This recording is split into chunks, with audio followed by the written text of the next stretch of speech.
नमस्कार दोस्तों, मैं संदीप कुमार आपका पुनः एक बार स्वागत करता हूं अपने YouTube channel political science with S के सर पर। दोस्तों, आज जैसा कि आप लोगों को पता है कि आज से नया वर्ष 2021 शुरू हो रहा है। उसके लिए दोस्तों आप लोगों को सभी लोगों को बहुत बहुत शुभकामनाएं और ऐसी हम आशा करते हैं कि आने वाला जो वर्ष है ये आपके जीवन में खुशियाँ और सफलताओं से भरा हुआ हो। और चलिए दोस्तों, अब हम लोग अपनी क्लास शुरू करते हैं और देखते हैं कि हम लोग जो प्लेटो पे बात कर रहे थे उस जो प्लेटो के जो और बाकी बचे सिद्धांत थे, या जैसे आज दोस्तों हम लोगों को बात करना है आइडियल स्टेट ऑफ प्लेटो का जो आदर्श राज्य था उस पर बात कर लेते हैं। दोस्तों हम लोगों ने प्लेटो के दार्शनिक राजा पे बात कर लिया था, जो उनका आइडियल किंग था उस पर बात हम लोगों ने कर ली थी। आज हम लोग आइडियल स्टेट पे बात करेंगे और उस पर बात करने के लिए कुछ ऐसे जो खास पॉइंट थे उन पॉइंटों को हमने व्हाइट बोर्ड पे लिख कर रखा हुआ। अब इन्हीं पे हम लोग डिस्कशन करते हैं कि जो प्लेटो का जो आइडियल स्टेट था दोस्तों, आप लोगों को पता है कि उस प्लेटो ने जिस राज की कल्पना की थी वो एक तरह का काल्पनिक राज था। और उसके लिए प्लेटो कहता है कि ऐसा राज पृथ्वी पे तो नहीं हो सकता। अपनी एक किताब में वो लिखता है कि जो जिस राज की उसने बात की है रिपब्लिक में, वो राज्य पृथ्वी पे नहीं हो सकता है। तो क्योंकि उसने जिस राज की बात की थी वो एक आदर्श राज था। कैसा राज था दोस्तों? आदर्श राज। आदर्श राज की प्लेटो बात करता है और इस आदर्श राज में जो शासन होगा, जो शासक होगा, वो भी आदर्श होना चाहिए, क्योंकि इसमें आम नागरिक तो शासन कर नहीं पाएगा। उसमें जो शासन करेगा वो आदर्श राजा ही करेगा। तो इसके लिए उसने एक शासक बनाया जिसको उसने आदर्श राजा बोला, और इसी को दार्शनिक राजा भी कहते हैं।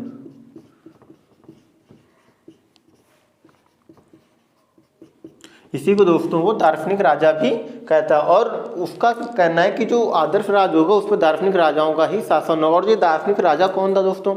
प्लेटो ने जो रिपब्लिक लिखी उसमें हमने आप लोगों को बताया हुआ है कि प्लेटो ने आदर्श राज के दार्शनिक राजा की जिसकी उसने कल्पना की है, उसको वो बनाने के लिए उसने एक शिक्षा व्यवस्था की बात की। दोस्तों ध्यान दीजिएगा, शिक्षा व्यवस्था। दूसरा दोस्तों साम्यवाद। दोस्तों ध्यान दीजिए कि जो ये आदर्श राज का जो बात करता है उसमें उसने शिक्षा व्यवस्था को और साम्यवाद की बात करता है। ये दोनों शिक्षा व्यवस्था से जो शिक्षा पद्धति थी प्लेटो की, उससे जो वहाँ के नागरिक थे जिसको दार्शनिक राजा बनाना चाहता है उसमें अच्छे विचार आएंगे, बौद्धिक क्षमता उसकी विकसित होगी। और जो साम्यवाद है उससे वो भ्रष्टाचार से उस राजा को बचाना चाह रहा था कि वो व्यर्थ के मोह में ना पड़ जाए, व्यर्थ के कामों में ना पड़ जाए। इसलिए उसने साम्यवाद की, उसने जो अपना राज था उसमें साम्यवाद की स्थापना की। इसलिए जो उसने बताया कि जो राज होगा उसमें दार्शनिक राजाओं का शासन होगा, और उस राजा को बनाने के लिए शिक्षा व्यवस्था, साम्यवाद या कुछ ऐसे नियम जिनके अंतर्गत रह करके वो राजा राज्य करेगा। और जो आदर्श राजा था उसने अपने सारे हितों की कुर्बानी, आदर्श राजा था उसने अपने सारे हितों का बलिदान कर दिया वहाँ के नागरिकों के हितों की रक्षा करने के लिए। मतलब आप ये कह सकते हैं कि जो आदर्श राजा था उसने अपने कर्तव्य का पालन इस तरह से किया कि उसने नागरिकों के जो जितने भी हित थे उनको पूरा किया, उनका ध्यान रखा। और क्योंकि प्लेटो कहता भी है कि जो राज्य के द्वारा जो व्यक्ति के निर्धारित कर्तव्य हैं, अगर व्यक्ति वो अपने कर्तव्य पूरे कर रहा है तो वो व्यक्ति राज्य के साथ न्याय कर रहा है। तो वहीं वो आदर्श राजा जो होता है वो अपने सारे हितों का बलिदान कर देता है राज्य के लिए, राज्य के नागरिकों के लिए। तो यही वो होता है कि दार्शनिकों का शासन। क्योंकि प्लेटो की दृष्टि में दार्शनिक राजा ही राज्य कर सकता है, क्योंकि आम नागरिक आदर्श राज्य में शासन नहीं चला सकता था। क्योंकि प्लेटो ने अपने, जब उसका जन्म हुआ था, जब उसकी उम्र 28 वर्ष की थी, तब प्लेटो के जो गुरु थे सुकरात को जहर दिया गया। तो उसने देखा था कि कितनी क्रूरतापूर्ण वहाँ की जो सरकार थी या जिस तरह से भ्रष्टाचार में लिप्त सरकार थी उसने देखा। इसलिए उसने एक नया सिद्धांत प्रतिपादित किया जिसमें वो ये कहता है कि जो आदर्श राज होगा, जो आदर्श राजा होगा, वो इस तरह के उसने कुछ सिस्टम बनाए जिसकी वो बात अपनी रिपब्लिक में करता है। इसके बाद दोस्तों जो हम लोगों ने दूसरा पॉइंट लिखा हुआ है वो दोस्तों आदर्श राज में न्याय। इसको ये दोस्तों कैसे कि जो आदर्श राज्य में न्याय होगा तो व्यक्ति के तीन कर्तव्य, जो व्यक्ति के तीन वर्ग होंगे वो अपने अपने जिनके कर्तव्य बताए गए होंगे राज्य के द्वारा। ध्यान देना दोस्तों, राज्य में कितने वर्ग होंगे? एक होगा शासक वर्ग, एक होगा दोस्तों शासक वर्ग, दूसरा होगा दोस्तों सैनिक वर्ग, तीसरा होगा दोस्तों उत्पादक वर्ग। दोस्तों ध्यान दीजिएगा कि ये जो तीन वर्ग उसने बनाए थे वो कहता है कि आदर्श राज्य में न्याय, आदर्श राज्य में न्याय की स्थापना कैसे होगी? उसके लिए ये जो तीन वर्ग उसने बनाए, इन वर्गों के जो भी कर्तव्य थे, शासक वर्ग का क्या कर्तव्य था दोस्तों? शासन करना, शासन करना, राज्य करना। सैनिक वर्ग का क्या कर्तव्य था दोस्तों? सीमाओं की सुरक्षा करना।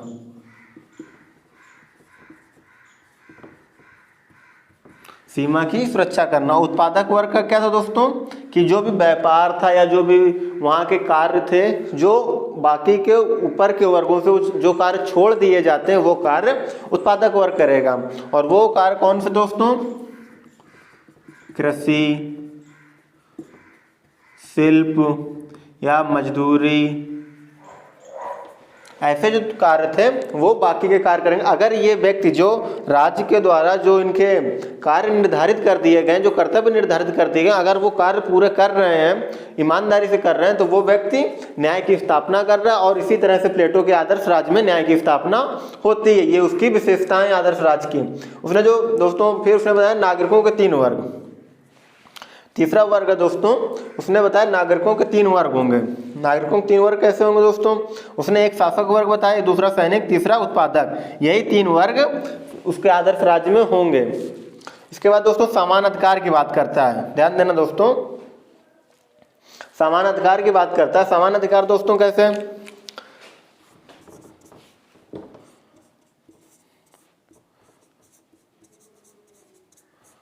स्त्री और पुरुष। आपने दोस्तों देखा कि जो प्लेटो की शिक्षा पद्धति है उसमें उसने समान अधिकार की बात की। जो स्त्री है उसको भी बराबर की शिक्षा देने की बात की है, शिक्षा शिक्षित करने की बात की है। वो प्लेटो चाहता है, प्लेटो कहता है कि जो आदर्श राजा है, जो दार्शनिक राजा, वो कोई भी हो सकता है। वो स्त्री भी हो सकती है, वो पुरुष भी हो सकती है, पुरुष भी हो सकता है। इसलिए जो, क्योंकि आपने दोस्तों, मैंने यूनानी शिक्षा पद्धति पढ़ाई हुई थी प्लेटो की शिक्षा पद्धति से पढ़ाने से पहले, तो उसमें मैंने बताया था कि जो यूनान की शिक्षा पद्धति, उसमें स्त्रियों को कोई विशेष दर्जा प्राप्त नहीं था। वो पुरुष प्रधान शिक्षा व्यवस्था थी यूनान में। और उसी शिक्षा व्यवस्था को उसने बदला, स्पार्टा की शिक्षा व्यवस्था से उसने एथेंस की शिक्षा व्यवस्था को मिला दिया। और उसके बाद जो उसने नई शिक्षा पद्धति बनाई उसको हम लोगों ने प्लेटो की शिक्षा पद्धति के नाम से जानते हैं। और उस शिक्षा पद्धति में उसने स्त्री को पुरुष के बराबर अधिकार दिए और उसको भी दार्शनिक राजा बनने का अवसर दिया। प्लेटो कहता है कि शारीरिक रूप से कोई किसी भी तरह का हो, लेकिन अगर उसमें बौद्धिक क्षमता है तो वो दार्शनिक राजा बन सकता है। इस तरह से उसने समान अधिकार देने की बात कही है। व्यर्थ के साहित्य पर प्रतिबंध।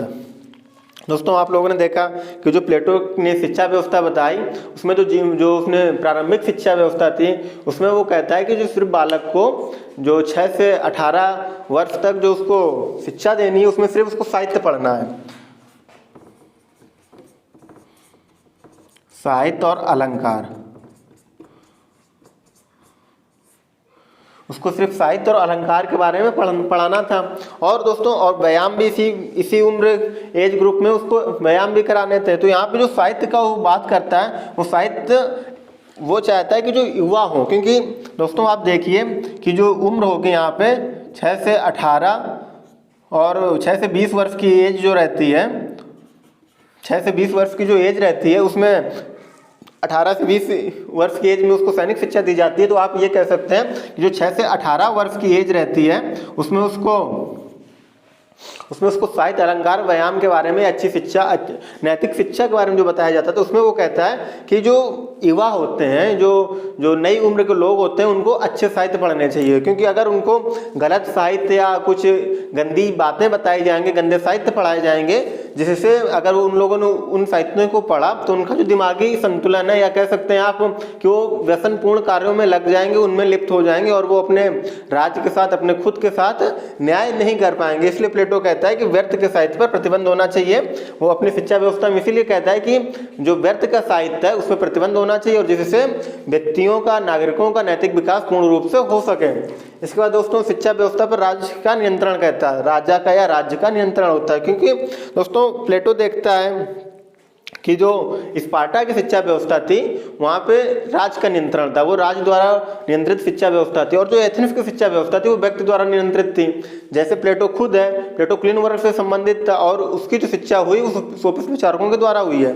और सोफिस्ट विचारक क्या थे दोस्तों कि आपसे पैसा लेते थे तब आपको शिक्षित करते थे, और उनकी जो शिक्षा थी वो कॉमन शिक्षा नहीं होती थी कि अगर दूसरा सोफिस्ट विचारक वो भी आपको, जैसे दोस्तों आप समझिए, मैंने बताया हुआ पहले अपने लेक्चर में कि जो सोफिस्ट विचारक थे वो क्या पढ़ाते थे कि अगर 1 + 1 है तो वो 2 होगा, लेकिन यही सोफिस्ट विचारक ए ने बताया है कि 1 + 1 2 होता है। लेकिन अगर हो सकता है कि जो बी सोफिस्ट विचारक है उसने क्या बता दिया आपको 1 + 1 0 होता है, क्योंकि जो वहाँ के सिद्धांत थे, सोफिस्ट विचारकों के जो सिद्धांत थे वो भिन्न भिन्न होते थे। मतलब आप ये नहीं, जो रिजल्ट आते था, जो परिणाम आता था वो भिन्न आता था। इसलिए इनकी शिक्षा व्यवस्था की बहुत ज़्यादा आलोचना सुकरात करते हैं और प्लेटो भी करते हैं। इसलिए प्लेटो कहता है कि जो शिक्षा व्यवस्था पे जो नियंत्रण होना चाहिए वो राज का होना चाहिए, क्योंकि राज क्या होगा कि जो शिक्षा होगी वो एक सी होगी। मतलब अगर राज्य बताएगा तो 1 + 1 2 होगा, और अगर बी भी बताएगा तो 1 + 1 2 ही होगा। इसलिए वो कहता है कि जो शिक्षा व्यवस्था पे नियंत्रण होना चाहिए वो राज का होना चाहिए। इस तरह से प्लेटो का जो आदर्श राज था, आइडियल स्टेट ऑफ प्लेटो था, तो उसमें जो मुख्य विशेषताएं थी दोस्तों यही थी। और हम अब इनके बाद जो आइडियल स्टेट ऑफ प्लेटो है उसकी जो दोष हैं, उस राज के जो दोष हैं, ये तो उसकी विशेषताएं हो गई। अब क्योंकि हर अच्छी चीज़ की कुछ बुरी चीज़ें भी होती हैं, दूसरा पहलू होता है, तो हम अब दूसरे पहलू पे बात करेंगे कि उसके क्या दोष रहे हैं। जो आइडियल स्टेट ऑफ प्लेटो है उसमें प्लेटो ने जो मुख्य उसकी जो बातें हम लोग उस पर चर्चा करेंगे दोस्तों। जो उसकी पहली मुख्य बात है वो स्वतंत्रता का निषेध। प्लेटो अपने आदर्श राज में लगभग जो आवश्यक स्वतंत्रताएं वो नागरिकों को नहीं देता है। जैसे दोस्तों जो व्यक्ति है उसकी जो आवश्यक स्वतंत्रताओं पे अगर आप रोक लगा देंगे तो व्यक्ति का जो बौद्धिक विकास है, जो शारीरिक विकास है, वो एक तरह से रुक जाता है। मतलब व्यक्ति अपने पूर्णता को नहीं प्राप्त कर पाता है। जगह क्योंकि प्लेटो का जो राज्य है उसमें आदर्श राजा का शासन है। एक तरह से आप कह सकते हैं कि जो आदर्श राजा है वो सर्वाधिकार, जो उसका राज्य है वो एक तरह से सर्वाधिकारवादी राज्य है। उसमें जो शासक होगा वो वही सर्वे सर्वा है। तो जो उसके नियम कानून होंगे उन्हीं नियम कानून से जो वहाँ के नागरिक हैं उनको चलना पड़ेगा।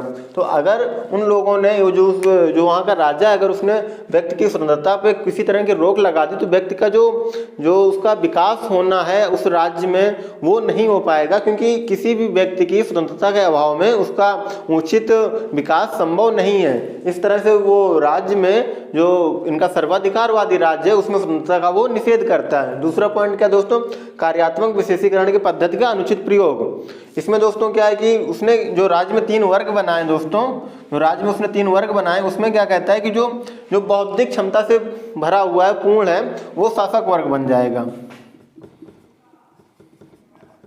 शासक हो जाएगा दोस्तों। और जो दोस्तों सैनिक, जो ताकत से भरा हुआ है, जिसके अंदर लड़ने की क्षमता है, वो सैनिक हो जाएगा।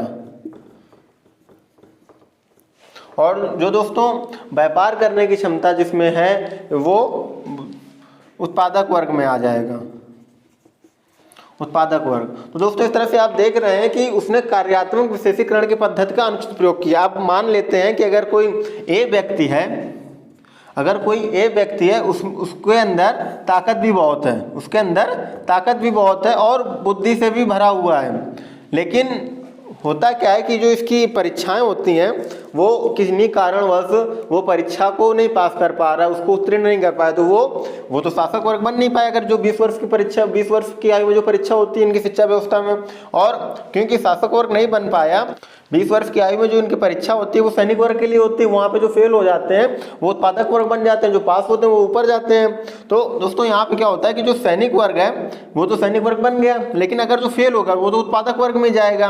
और क्योंकि उस व्यक्ति के पास ताकत तो थी लेकिन वो परीक्षा नहीं पास कर पाया, और क्योंकि बुद्धि नहीं थी इसलिए ऊपर नहीं जा पाया, तो अब वो क्या होगा कि उस एक व्यक्ति के अंदर थोड़े थोड़े गुण तो ये वाले थे ना, थोड़े थोड़े से शासक वर्ग की बौद्धिक क्षमता और सैनिक वर्ग के थोड़े थोड़े गुण थे, लेकिन उसको क्या किया गया, उसको सिर्फ उत्पादक वर्ग में रख दिया गया, उसको मजदूर बना दिया गया या शिल्पकार बना दिया गया या कोई और काम दे दिया गया। लेकिन उस काम की वजह से अब अगर उत्पादक वर्ग में हम लोग देख लें कि अगर उसको शिल्पकार बना दिया गया, अगर उसको शिल्पकार बना दिया गया लेकिन उसको थोड़ा सा काम मजदूरी का भी आता है या कह दो व्यापार करने का भी आता है, लेकिन अब क्योंकि उसको राज्य ने उसको बोल दिया कि तुम शिल्पकार ही रहोगे, तो अपने वो जो व्यापार के गुण थे वो नहीं कर पाएगा। इस तरह से उसने जो विशेषीकरण पद्धति का जो प्रयोग किया है, कार्यात्मक विशेषीकरण पद्धति का प्रयोग किया, वो एक तरह से अनुचित प्रयोग है। दोस्तों फिर क्या होता है, उत्पादक वर्ग की उपेक्षा। वो दोस्तों कैसे करता है कि आप दोस्तों देखते हैं कि जो परीक्षा होती है इनकी, जो 20 वर्ष की आयु में परीक्षा होती है, उसके बाद वो उत्पादक वर्ग तो आगे जा नहीं पाता क्योंकि 20 वर्ष की आयु में फेल हो जाता है, उत्तीर्ण हो जाता है। इसके बाद इनकी उपेक्षा की जाती है। उपेक्षा इस तरह से की जाती है कि इनको ना तो समाज में सामाजिक अधिकार दिया जाता है पूर्ण रूप से, क्योंकि वो उत्पादक वर्ग बन जाते हैं और वो इसमें शिल्पकार, मजदूर, कृषि कार्य या व्यापार कार्य वो करने को मजबूर हो जाते हैं। दूसरा दोस्तों, इनकी राजनीतिक उपेक्षा भी होती है। और तीसरा दोस्तों कह सकते हैं आप कि इनकी शिक्षा में भी इनके साथ भेदभाव किया जाता है। वो कैसे, वो क्योंकि ऊपर उच्च शिक्षा में उत्पादक वर्ग के लिए कोई विशेष प्रावधान प्लेटो नहीं करता है। उनको 20 वर्ष की आयु के बाद उनको उनकी कोई विशेष शिक्षा नहीं दी जाती है और वो उत्पादक वर्ग में एक विशेष कार्य करते हुए अपना पूरा जीवन खत्म कर देते हैं। इस तरह से उत्पादक वर्ग की पूर्ण रूप से उपेक्षा की गई है इनके से। जो आदर्श राज आइडियल स्टेट ऑफ प्लेटो है उसका ये दोष है। दूसरा क्या दोस्तों, शासक वर्ग की निरंकुशता। वो अगर किसी व्यक्ति को पूर्ण शक्ति दे दी जाए, मान लेते हैं ये ए व्यक्ति है, इसको अगर पूर्ण शक्ति दे दी जाए कि आप इससे बोल दो कि आप पूर्ण रूप से शक्तिशाली हो, आपके ऊपर कोई नहीं, आप सर्वे सर्वा हो, तो ये निरंकुश हो जाएंगे। ये निरंकुश हो जाएंगे और किसी को भी ये मार सकते हैं, किसी को भी ये धमका सकते हैं। इसी तरह से अब कितना भी प्लेटो ने एक शिक्षा व्यवस्था, एक अच्छी सी शिक्षा पद्धति का उसने प्रयोग किया अपने राज्य में और एक साम्यवाद का प्रयोग किया है, लेकिन ऐसा तो नहीं है कि मतलब ये जो शिक्षा व्यवस्था थी और साम्यवाद था इससे वो उसकी शिक्षा व्यवस्था में इतना अच्छा उस पर प्रतिबंध लगाए हैं कि जो राजा होता है वो निरंकुश ना हो जाए। उसने जो प्लेटो ने जो अपनी शिक्षा पद्धति है उसमें, उसके बाद उसने जो आदर्श राजा में 4 प्रतिबंध लगाए हुए हैं कि इस तरह से जो राजा है उसका वो निरंकुश ना हो जाए। और अगर आप दोस्तों देखिए, किसी को अगर अनुचित शक्ति दे दी जाए, असीमित शक्ति दे दी जाए, तो वो निरंकुश हो जाना, क्योंकि एक मानवीय स्वभाव है कि जिसके पास बहुत कुछ हो जाता है उसके अंदर कहीं ना कहीं एक तरह का घमंड आ जाता है। वही राजा के अंदर था, एक तरह का डर है कि अगर उसको इतनी शक्ति दे दी जाए तो निरंकुश हो जाएगा। क्योंकि इसके ऊपर शिक्षा का प्रतिबंध तो है, साम्यवाद का भी प्रतिबंध है, लेकिन फिर भी भरोसा नहीं किया जा सकता, ये श्योरिटी के साथ नहीं कहा जा सकता कि वो निरंकुश नहीं होगा। इसलिए ये उसके प्लेटो के राज्य का जो आइडियल स्टेट ऑफ प्लेटो है उसका एक ये दोष है कि उनका जो शासक वर्ग है निरंकुश हो सकता है। इसका दोस्तों दास प्रथा के बारे में प्लेटो मौन रहता है। अपनी रिपब्लिक या जो बाकी किताबें उसमें वो दास प्रथा के बारे में कुछ नहीं कहता है, जबकि आप दोस्तों देख रहे हैं कि 400 या 500 ईसा पूर्व जो यूनान की दशा थी, जो यूनान की स्थिति थी, उसमें दासों का बहुत बड़ा योगदान रहता है। आप अभी आगे अरस्तु को पढ़ेंगे और उन्होंने दासों के बारे में बहुत अच्छे विचार दिए हैं, बहुत विचार दिए हुए हैं। तो आप वहाँ पे देखेंगे कि प्लेटो ने, जो अरस्तु है सॉरी, उन्होंने दासों के बारे में क्या क्या कहा है, लेकिन जो प्लेटो हैं वो दासों के बारे में पूर्ण रूप से मौन रहते हैं। इस तरह से आप ये समझ सकते हैं कि प्लेटो ने वो जो पुरानी संस्कृत थी उसमें बिल्कुल पूरी तरह से मौन रहते हैं और मौन स्वीकृति दासों को वो दे देते हैं। इस तरह से दोस्तों जो आइडियल स्टेट ऑफ प्लेटो है वो खत्म हो जाता है और यहाँ से अब हम लोग लगभग प्लेटो के अंत में आ गए। प्लेटो के जो इनका चैप्टर है उसके अंत में आ गए हैं, क्योंकि हम लोगों ने प्लेटो की शिक्षा व्यवस्था, साम्यवादी व्यवस्था, उनकी किताबों के बारे में, उनके जो मुख्य सिद्धांत है उनके पे चर्चा कर ली है। अब दोस्तों हम लोग प्लेटो ने एक जो और सिद्धांत दिया, मिश्रित संविधान, एक प्लेटो ने और सिद्धांत दिया हुआ है मिक्स्ड कॉन्स्टिट्यूशन का। एक और सिद्धांत दोस्तों दिया हुआ है प्लेटो ने,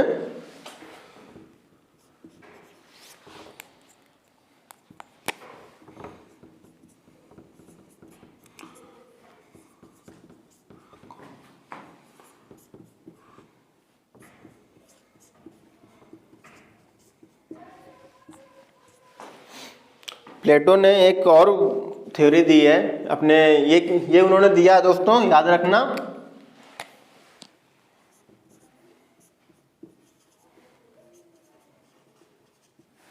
द लॉस में। दोस्तों जो प्लेटो के टाइम पे जो राज्यों का पतन हो रहा था, प्लेटो के टाइम पे जो राज्यों का पतन हो रहा था उसके कारणों का अध्ययन करना, उनके कारणों का पता करने के लिए उन्होंने जो अध्ययन करके जो रिजल्ट दिए वो बताते हैं कि अगर राज्य में मिक्स्ड कॉन्स्टिट्यूशन या मिश्रित संविधान की धारणा का अगर प्रयोग होगा, अगर मिक्स्ड कॉन्स्टिट्यूशन का प्रयोग होगा तो राज्य का पतन होने से रोका जा सकता है। अब ये मिक्स्ड कॉन्स्टिट्यूशन क्या है? उन्होंने दोस्तों, आप लोगों को याद होगा कि जो ये प्लेटो थे वो अपना आइडियल किंग के लिए वो सिराक्यूज की यात्रा की थी उन्होंने, डियोनिसियस सेकंड को वो आदर्श राजा बनाना चाहते थे। तो जब उनके जो वहाँ पे कटु अनुभव हुए, जो वहाँ पे वो असफल हुए, उसका जो मतलब अनुभव था, उन्होंने एक किताब लिखी, फिर वो द लॉस लिखी। उसमें उन्होंने संविधान के बारे में बताया, नियम और कानूनों के बारे में बताया। उसने, आप लोगों को याद होगा कि मैंने बताया था कि जो रिपब्लिक है उसमें आइडियल स्टेट की बात करता है, और जो बाकी की इनकी जो खास दो किताबें और खास हैं, द लॉस और स्टेट्समैन, इसमें वो व्यवहारिक राज की बात करता है, और जो उनकी रिपब्लिक थी उसमें वो दार्शनिक राजा की या आदर्श राज की बात करता है। तो दोस्तों ध्यान दीजिए कि जो मिक्स्ड कॉन्स्टिट्यूशन की संकल्पना थी उसमें वो बताता है कि अगर कोई सरकार कानून के अधीन है, जो आदर्श राजा, मतलब अब आदर्श राजा की बात नहीं करेंगे क्योंकि अब ये आइडियल स्टेट नहीं रहा। अब वो कहता है कि लॉस में वो आइडियल स्टेट की बात नहीं करता, वो व्यवहारिक राज की बात करता है।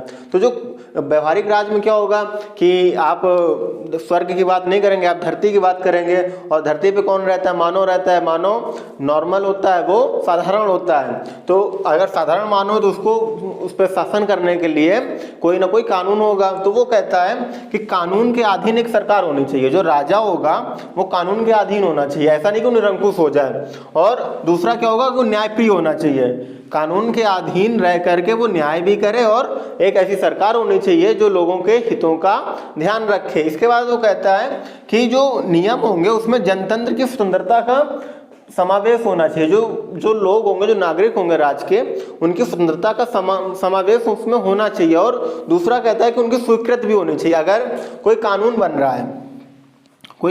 रहा है तो उन कानूनों में उन नागरिकों की स्वीकृति भी होनी चाहिए, और उनकी स्वतंत्रता का समावेश भी होना चाहिए, और कानून के अधीन सारे काम होने चाहिए, तभी वो मिक्स्ड कॉन्स्टिट्यूशन की संकल्पना साकार होती है। और वो एक बात कहता है कि जो ये राजा होगा ना, मिक्स्ड कॉन्स्टिट्यूशन में जो राजा होगा, जो शासक होगा, उसके लिए वो एक खास विशेष बात बताता है कि वो वायुवृद्ध होना चाहिए।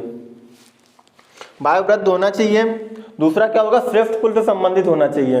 वायुवृद्ध दोस्तों, जैसा कि आप लोग देखते हैं कि जो हमारे यहाँ है चुनावी व्यवस्था में, आप देखते हैं, लोकतंत्र में देखते हैं कि जो हमारे प्रधानमंत्री हैं या राष्ट्रपति हैं, उनकी उम्र लगभग 50 या 60 के ऊपर ही होती है। मतलब वो अपनी उम्र के आधा पड़ाव वो पार कर चुके होते हैं, क्योंकि उनमें अब तक इतने एक्सपीरियंस, इतना अनुभव हो चुका होता है कि वो जो निर्णय लेने की जो कैपेसिटी है, जो क्षमता है, वो बहुत ज़्यादा विकसित हो चुकी होती है। इसलिए वो प्लेटो कहता है कि वायुवृद्ध होना चाहिए शासक को। दूसरा, श्रेष्ठ कुल से संबंधित होना चाहिए, और वो कहता है संपत्ति का ज्ञान होना चाहिए उसको। तीसरा, वो कहता है कि संपत्ति के बारे में उसको पता होना चाहिए कि संपत्ति का रख रखाव, उसका वितरण किस तरह से करना है। वो राजा के गुण उसको बताता है कि खास चीज़ें उसमें होनी चाहिए, कि उसकी उम्र 50 के मतलब अधेड़ उम्र होनी चाहिए, वयोवृद्ध होना चाहिए। दूसरा उसमें श्रेष्ठ कुल से संबंधित होना चाहिए, क्योंकि प्लेटो कहता है यूनान के बारे में कहा जाए, जैसे कि अभी आप आगे अरस्तु में पढ़ेंगे, अरस्तु दासों के बारे में कहता है कि जो यूनानी है, यूनानी पुरुष है, यूनानी नागरिक है, वो कभी दास नहीं हो सकता है। अरस्तु कहते हैं कि जो यूनानी नागरिक है वो कभी दास नहीं हो सकता। इसलिए आप यहाँ से अंदाजा लगा लीजिए कि जो प्लेटो है वो कहते हैं कि श्रेष्ठ कुल से संबंधित होना चाहिए और संपत्ति का ज्ञान उसमें होना चाहिए। इस तरह से वो बताते हैं कि ये 3 गुण अगर उसमें हैं तो वो राजा बनने के लिए जो व्यवहारिक उनका राज्य उसमें वो राजा बन सकता है। इस तरह से दोस्तों हम लोगों ने प्लेटो पे पूर्ण रूप से चर्चा कर ली है। अब प्लेटो का सफ़र यहीं पे ख़त्म होता है और आपको एक बार फिर से नए साल की बहुत बहुत शुभकामनाएं। और इस नए साल में जो आपके एग्ज़ाम होने वाले हैं, बड़े एग्ज़ाम होने वाले हैं, पीजीटी के या जो नेट का एग्जाम है, उसमें आप निश्चित सफलता प्राप्त करें अपने निश्चित उद्देश्यों को। इन्हीं शुभकामनाओं के साथ दोस्तों नमस्कार। और अगर आपको हमारा वीडियो पसंद आया है या आपके कुछ भी अभी सवाल हैं इस वीडियो को लेकर के, या प्लेटो में अभी भी कुछ डाउट हैं आपके, तो आप नीचे कमेंट्स बॉक्स में आप अपने सवाल लिखिए, हम उनका आंसर जरूर करेंगे, या तो कमेंट्स बॉक्स में करेंगे या तो उसके लिए एक वीडियो बनाएंगे और नेक्स्ट जो थिंकर हैं अब हम लोग उस पर बात करेंगे। तब तक के लिए दोस्तों नमस्कार।